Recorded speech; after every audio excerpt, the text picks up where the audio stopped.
Everyone, অনেকদিন পর নতুন একটি ব্লগ নিয়ে আরম্ভ করছি আমার আজকের এই ব্লগ। তোমরা দেখতে পাচ্ছ আমি খুব সুন্দর করে রেডি হয়ে টিপটপ হয়ে আজকে বেড়াতে যাব আমার আম্মুর বাসায়। সো আমি আবার কন্টিনিউভাবে ব্লগ করতে চাচ্ছি অ্যান্ড করব ইনশাল্লাহ, দেখা যাক কী অবস্থা কী হয়। আর ওয়েদারটা যে এত গরম, ঈদের মৌসুম এত গরম যে কোথাও দাওয়াত খেতে যেয়েও শান্তি নেই।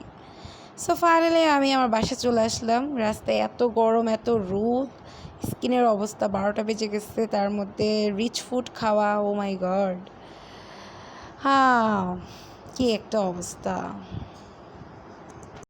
সো গাইস, আমি এখন বসে আছি, লিটারেলি কোনো কাজ করতেছি না, আর আম্মু রান্নাবান্না করতেছে।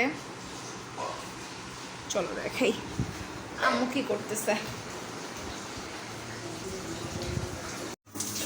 এই যে আম্মু মাংস রান্না করার জন্য প্রিপেয়ার নিচ্ছে, আর এই যে এখানে রোস্টের জন্য মুরগি কাটিং করে রেখেছে। সো রান্নার প্রিপারেশন চলতেছে।